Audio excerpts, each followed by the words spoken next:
একদিন বিশ্বনবী বললেন, বান্দার কোনো হক আল্লাহ কোনোদিন ছেড়ে দেয় না।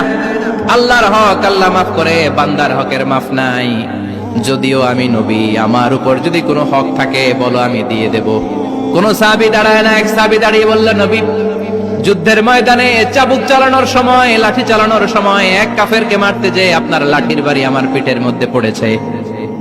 আপনি যেহেতু এই কিসাসটা আদায় করতে চান, আপনার পিঠে আমি লাঠির বাড়ি মেরে এটারে শোধবোধ করে দিতে চাই। সাইয়েদনা ওমরে ফারুক হাতের জামা এরকম পড়তে শুরু করছে, আয় এদিকে আয়, তোরে শোধবোধ করাই। বিশ্বনবী বললেন, ওমর রাখো, এটা বান্দার হক, মিটাতে দাও। বিশ্বনবী বললেন, আসো, তুমি এসে আমার পিঠে লাঠি দিয়ে চাবুক দিয়ে বাড়ি মারো। সাহাবী বলে, ও নবী, তখন দুর্ভিক্ষের সময়ের যুদ্ধ ছিল, আমাদের গায়ে জামা ছিল না। যখন আপনি আমার চাবুকটা পিঠের মধ্যে মেরেছেন, আমার পিঠে তখন জামা ছিল না। আপনি যদি যথা নিয়মে কিসাসটা আদায় করতে চান, আপনার জামাটা খুলেন, খালি পিঠের মধ্যে বাড়িটা মার। এবার আর ওমরে ফারুককে ধরে কে?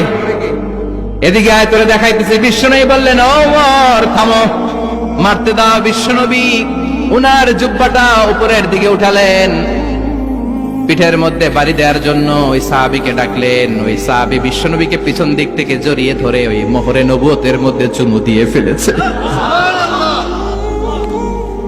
সাহাবী বললেন, নবী গো, এই নাটক করার জন্য আপনি আমারে মাফ করে দিয়েন। আপনি বিশ্বনবী, উদম গায়ে আপনারে দেখা যায় না, খালি গায়ে আপনারে দেখা যায় না। শুনেছি আপনার পিঠের মধ্যে মোহরে নবুয়ত আছে। অনেক দিনের সাধনা, জল্পনা কল্পনা, আপনার মোহরে নবুয়তে আমার ঠোঁটটা আমি লাগাবো। আপনার মোহরে নবুয়তের মধ্যে আমার ঠোঁটটা লাগিয়ে আমার ঠোঁটটারে আমি জাহান্নাম থেকে পরিত্রাণ করাবো। এজন্য প্ল্যান প্রোগ্রাম করে এতক্ষণ আপনার জামাটা খুলতে বলেছি। আপনার উপরে আমার কোনো হক নাই। আমার আব্বা মা, আমার সম্পদ, আমার জীবন আপনার জন্য কোরবান গো নবী। বিশ্বনবীর পিঠে বাম দিকে খাতামুন নবুওয়া ছিল, মাহরে নবুওয়া। কোন বর্ণনা এসেছে উনি এই মাহরে নবুওয়া দিয়ে পিছন দিকে দেখতেন। বিশ্বনবী যখন নামাজ পড়তেন উনি বলতেন, ইস্তাকিমু ওয়া'তাদিলু ইয়ারহামুকুমুল্লাহ, কাতার সোজা করো, ফাঁকা জায়গা বন্ধ করে দাও, কারণ আমি সামনে যেমনি দেখি পেছনেও তেমনি দেখি। অনেকে বলেন বিশ্বনবী পেছনে দেখতেন এই মাহরে নবুওয়াতের জায়গাটা দিয়ে। এটা ছিল বিশ্বনবীর behind CC camera, behind close circuit camera. আল্লাহু আকবার। বিশ্বনবী ছাড়া কোন নবীর পিঠে এরকম মাহরে নবুওয়া ছিল নাকি? কথা বলেন। এজন্য ওই নবীরে গালি দিলে সহ্য হয়? কথা বলেন, সহ্য হয়? আবিয়াদুল ইবতাইন, বগল ছিল শুভ্র সাদা। আমাদের বগল কি সাদা? দুর্গন্ধ, কুৎসিত, কালো, তাই না? বিশ্বনবীরটা কালো? কথা কন, শুভ্র সাদা।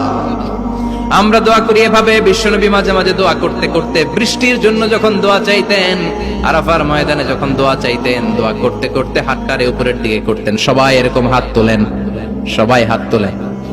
বিশ্বনবী মাঝে মাঝে আবেগের চোটে এইখান থেকে হাতটা এই জায়গায় নিয়ে যেতেন। সুবহানাল্লাহ। বিশ্বনবী যখন হাত আবেগের চোটে উপরের দিকে উঠাতেন, বিশ্বনবীর বগল দেখা যেত। সাহাবারা বলতেন, হাত্তা ইউরা বায়াদু ইবতাইহি, এই সুযোগে আমরা দেখতাম ওনার বগলটা ধবধবে সাদা, কোনো দাগ ছিল না। মুস্তাওয়াল জাবিন, প্রশস্ত ললাট ছিল। আসাম্মুল আন, খাড়া নাক ছিল। বিশ্বনবীর নাক কিন্তু বোচা ছিল না। এরকম চারটা নাকরে আপনারা কোম্পানিগঞ্জে কি বলেন?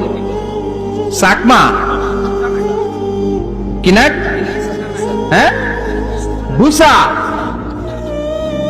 নাক বুসা বা বোচা।